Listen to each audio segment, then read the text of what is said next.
my mother was 19 when I was born. Daddy was 22. You think back, you think, my God, just babies, raising babies. But we were never at home. You know, we were always on the go. My mother and my maternal grandmother, her mother, I think took one look at little Leslie and thought, he's gonna need some help. Because, you know, I wasn't like the other boys. I didn't like sports, you know, and they circle the wagons as only good Southern mothers can do. They circled those wagons and created this amazing little secret garden where I could play with dolls. You know, I could twirl a baton.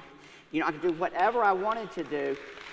But then, you know, you just knew you don't tell Daddy. You know, because I would sew doll clothes. I'd say, I'm gonna show Daddy. No, don't show Daddy. Let's just don't show Daddy. And then, you know, my dad would come home. He was a lieutenant colonel in the Army. I was not exactly the son he envisioned. And so and I would be twirling a baton in the front yard, you know. And then, but he adored me. He adored me. And you lost him when you were just 11 years old. 11. What happened? He was flying. He was in the Army Reserves by then, and he was flying to Hattiesburg, Mississippi from Chattanooga, Tennessee, and this plane, there were 10 men on it, just undershot the runway. It was just, but you know, a terrible time for a kid to lose his dad, you know, and especially, and it's so funny because I thought that maybe I had been somewhat of a disappointment to him. And I mentioned that to my mother, and she was flabbergasted. She said, your daddy adored you. You know, but it's just, I don't know. You know, I felt like because I wasn't good. And then she told me this crazy story. She said, you know, when you were little, we took you to a wedding. And Alan, my dad kept saying, Peggy, he's not going to sit still. I'm a very excitable boy.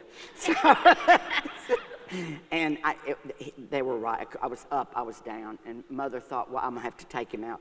And Mother said, all of a sudden, the bride swept down the aisle. And she said, I just froze like a pointer dog. Like, and couldn't get that bride. And all I could talk about when I got home, and I made up a game called Bright and Goon. And I was the bride. And I had an angel food cake pan on my head. And I'd taken Mother's white terrycloth bathrobe and slipped it on backwards. It was empire waist. It was beautiful. It was, and I made my cousin Karen walk me around. I made her be the goon and walk me all around the house. And then for Christmas, I wanted a bride doll. That's what I wanted. And my daddy said to my mother, I'm not going to get him a bride doll, Peggy. I'm just not. You know, we're talking the 50s. You know, we're talking the 1950s. And I'm wanting a bride doll. And so Mother said, well, let's just don't mention it again, and maybe he'll forget about it. You know, but it's all I could talk about, Christmas Eve.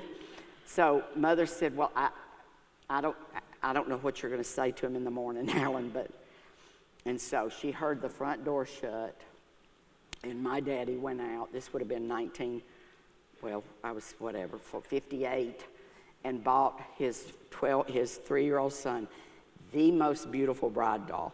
Mother said it was in a box of cellophane, and she said when I came down the steps and I saw her under the tree, I squatted in the floor and peed everywhere. I just peed all over the Thanks for sharing. Yeah.